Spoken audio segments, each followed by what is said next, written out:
টলিউডের অন্যতম হিট জুটি কাঞ্চন মল্লিক ও শ্রীময়ী চট্টরাজ।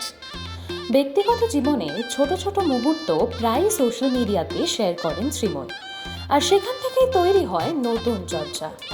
এবারও তার ব্যতিক্রম হয়নি। সম্প্রতি নিজের সোশ্যাল মিডিয়া হ্যান্ডেলে একটি ভিডিও পোস্ট করেছেন শ্রীময়ী, যা মুহূর্তেই নজর কেড়েছে নেটিজেনদের। ভিডিওতে দেখা যায় রান্নাঘরে ব্যস্ত অভিনেত্রী, কারণ বাড়ির রাঁধুনি কয়েকদিন ধরে আসছেন না, তাই বাধ্য হয়েই পুরো বাড়ির রান্নার দায়িত্ব এখন শ্রীময়ীর কাঁধে। শুরুতে নানা রকম ভাজাভুজি আর সাধারণ ঘরোয়া রান্না করে দিন কাটালেও এবার একটু ভিন্ন স্বাদের জন্য তিনি ঠিক করলেন বানাবেন ছানার কোফতা। আর ক্যামেরার ওপার থেকে পুরো ঘটনাটাই ক্যামেরাবন্দি করেছেন কাঞ্চন মল্লিক।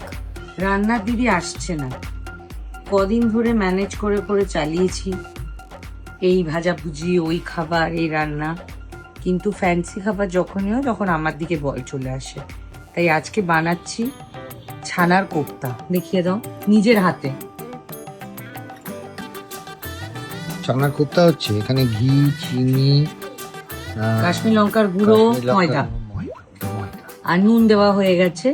আর মেন হচ্ছে ছানাটা আজকে কাঞ্চন নিয়ে এসেছে, কোথা থেকে এনেছে আমি জানি না, কিন্তু খুব ভালো, পনির নয় ছানা। আর তার সাথে হবে ফ্রাইড রাইস। তাই? হ্যাঁ। ভিডিওতে দেখা যায় ঘি, চিনি, কাশ্মীরি লঙ্কার গুঁড়ো ও ময়দা দিয়ে কোফতার মিশ্রণ তৈরি করছেন শ্রীময়ী। শুধু কোফতা নয়, তার সঙ্গে থাকবে ফ্রাইড রাইসও। তবে নিরামিষ মেনুই কেন, সেই উত্তর নিজেই দেন অভিনেত্রী। শ্রীময়ীর কথায় তিনি ব্যক্তিগতভাবে আমিষ খুব একটা পছন্দ করেন না, তাই নিরামিষেই তার ভরসা। নিরামিষ, আমি অত আমিষ রান্না মানে আমিষ খেতে পছন্দ করি। এই লেচি করছি এবার। লেচি না বলো, বড়ার মন্ডটা হচ্ছে। ওকে মোটা মোটা। আচ্ছা ভালো। তাও কাঞ্চন বলছে কম পড়ে যাবে। বাড়িতে লোক 1, 2, 3, 5 জন। তাহলে 5 জনে কটা করে হবে? তোমাকে আমি 10টা দেবো। না না, ওরম বলছি। এই সময় মজার ছলে কাঞ্চন বলেন, ছানা তো কম হয়ে যাবে। উত্তরে হাসতে হাসতে শ্রীময়ী জানান কাঞ্চনকে তিনি 10টা কোফতা খাওয়াবেন। রান্নার মাঝেই শেয়ার করেন একটি পুরনো স্মৃতিও। আমি একবার লোকনাথ বাবার পুজোতে, তখন পিসবি পেটে আমার ছোট মাসি ছিল, মাও ছিল, আর আমার যে হেল্পিং বাড়িতে যে কাজ করতো সেই মেয়েটি ছিল। তো আমি ছানার কোফতা বানিয়েছিলাম। এবার এত রান্না, বাড়িতে প্রায় 40-50 জন লোকের রান্না করেছিলাম। সো ছানার কোফতাটা আর পেরে উঠছিলাম না। আর ওরকম গরমকাল, লোকনাথ বাবার পুজো মানে বুঝতেই পারছেন, তিরোধান দিবস। এবারে নিজের মতো করে একটা বানিয়ে দিয়েছি, নিজের মতো করে রেসিপি আর কি। ওইটা খেয়ে ওটা কাঞ্চন বলুক যে কি বলেছিল লোকজন, জিজ্ঞেস করো। না, এটা বলেছিল অসাধারণ হয়েছে, মানে এত সুন্দর ছানার কোফতা কি করে কুলাচ্ছে, রেসিপিটা কি গো।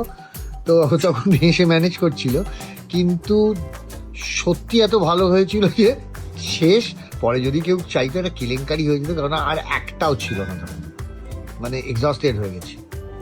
এই এখন এইটাই বোধহয় আসল না গো, ছানাটাই আসল। ছানাটা যত সফট হবে আর ছানার মাখাটা যত, হ্যাঁ, নইলে ওটা শক্ত হয়ে গেলে ভিতরটা খুব লাগবে।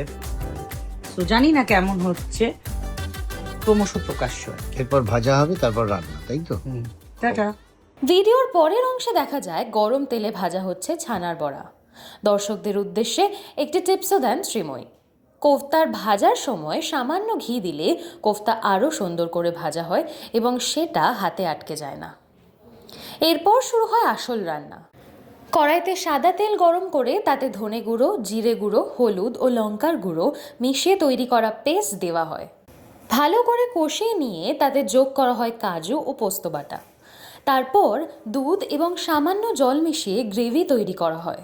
সবশেষে তাতে দিয়ে দেওয়া হয় ভাজা কোফতাগুলো।